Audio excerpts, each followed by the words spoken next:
Bueno, buenos días a todos. Hoy estamos en un programa que se llama Un café y seis tetas y vamos a hablar sobre, en nuestro podcast vamos a hablar sobre higiene íntima, sobre menstruación, sobre el periodo, sobre enfermedades derivadas de la regla y hoy tenemos dos compañeros míos que me van a ayudar un poquito, Alejandro y Gabriela.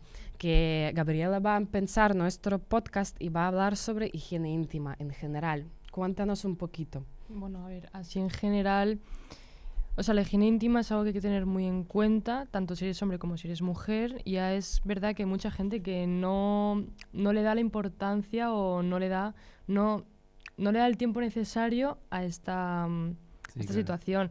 Porque la higiene íntima no solo nos ayuda a prevenir infecciones, sino también a mantener el pH de un equilibrio en el pH, también para evitar malos olores, reducir irritaciones o también para prevenir enfermedades de transmisión sexual, como puede ser, pues, en el caso de la mujer, una vaginosis bacteriana o una candidiasis o una vulvovaginusitis.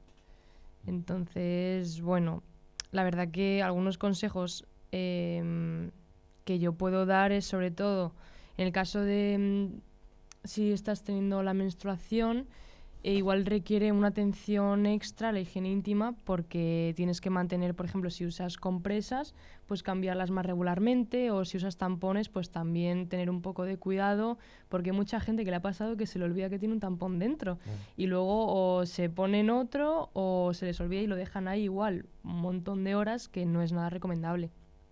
Luego algunas recomendaciones también, pues no llevar ropa tan ajustada o usar productos en la higiene, sobre todo que no tengan detergentes o algo que pueda venir mal, incluso que desregule la propia flora vaginal. Entonces, bueno, son un poco así consejos un poco en general. Ahora cuando vayamos adentrando cuento un poco más. Vale. Muy bien, muy bien. Pues la verdad que sí, que higiene íntima es súper importante, como lo dijo de mi experiencia. Una ducha después de sexo os ayuda muchísimo. Bueno, y Alejandro va a contar un poquito sobre anticonceptivos para los hombres, porque claro, hay mucho más que solo un tipo que conocemos. Sí, yo, venía a hablar sobre que siempre se cae en el prejuicio, en el prejuicio no, más bien en el mismo pensamiento recurrente de que solo existen, pues, dos métodos anticonceptivos de hombres, que sería pues el preservativo y la vasectomía. Pero existen muchos más que aún están en investigación, como puede ser, por ejemplo, la píldora, que es uno que aún está eso en investigación y no es del todo seguro porque sus efectos secundarios pues pueden ser, por ejemplo, aumento de peso, depresión, del colesterol malo o del LDL. Y bueno, también existen algunos como por ejemplo el parche y gel que se aplican por distintas vías, y en el caso del gel hay que evitar el contacto con otras personas para prevenir pues la exposición involuntaria. También, por ejemplo, están en prueba en implantes en el brazo o inyecciones que se tienen que aplicar de forma periódica, y también funcionan mediante hormonas que frenan la creación de esperma. Y también está un método que se está investigando, es muy actual, que se llama la inhibición reversible del esperma, que básicamente, se dice, las siglas son RISU, y básicamente es como si fuera la vasectomía, pero es reversible. Es como una alternativa a eso, muy efectiva, porque los estudios pues están siendo muy buenos y tienen muy pocos efectos secundarios. Y bueno, consiste eso en una inyección con una sustancia química que te cubre pues la parte interna, que cubre pues la parte interna del conducto deferente por donde pasa el esperma, y es reversible, puedes durar muchísimos años, hasta 10, y por eso se puede reactivar con otra inyección. Lo que pasa es que aún ha salido al mercado y pues está todavía en pruebas básicamente. Pero sí, yo venía a eso, a hablar y dar a entender a la gente de que no solo existen esos dos métodos y que poco a poco pues vamos avanzando, y la ciencia pues está haciendo bastantes avances en ese tema, la verdad. Muy bien, Alejandro. Muchas gracias por contarnos un poco, porque la verdad que yo no sabía muchos tipos de anticonceptivos para los hombres, la verdad. Y quiero decir de mi parte también que anticonceptivos es no solo para tener un sexo seguro, pero también se reduce las enfermedades, que yo voy a hablar también sobre las enfermedades derivadas de la regla, bueno, Claro. pero es también la parte muy importante. Claro, Bueno, claro. primero voy a contar las enfermedades más conocidas, y yo creo que todas las mujeres, o mayoría parte de las mujeres, una vez en su vida había sufrido estas enfermedades. Primero es dolor menstrual. Dolor menstrual se llama dismenorrea. Hay dos tipos de dismenorrea. Dismenorrea primaria, que es este tipo de dolor es más común y hay más riesgos de sufrir este dolor es cuando no tuviste el primer periodo menstrual hasta 11 años, cuando tienes periodos más abundantes, luego voy a explicar qué es periodos abundantes, y cuando fumas también afecta mucho, o tienes los altos niveles de estrés.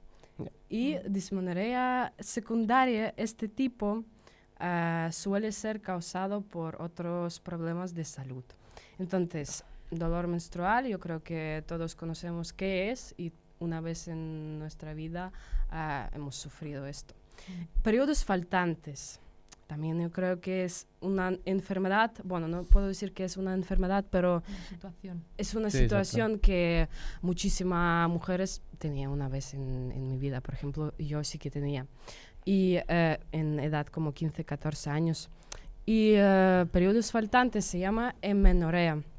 Es posible que tienes amenorrea cuando no tuviste el primer periodo hasta 15 años y cuando no tuviste tu periodo menstrual habitual durante 3 meses. Causas para tener amenorrea es cuando estás embarazada, claro, cuando tienes cambios de peso y cuando tienes altos niveles de estrés. O problemas hormonales o problemas con salud. Entonces, cuando tienes, yo creo que cuando tienes problemas hormonales, tienes que ir al médico, porque ya es un poco, problema. Y otro tipo de enfermedad es sangrado abundante o sangrado anormal.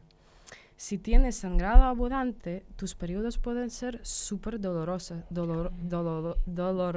perdón. Y entonces ni lo puedes hacer actividades normales y habituales, ni por ejemplo como ir a trabajo, ir a hacer ejercicios. Por ejemplo, yo conozco muchas amigas mías que sufren sangrado abundante y la verdad que tienen que tomar muchísimas pastillas para facilitar un poquito su vida. O también sangrado anormal es cualquier sangrado que es diferente de tu periodo menstrual habitual. Y esto es bastante común en verdad, ¿eh? Claro.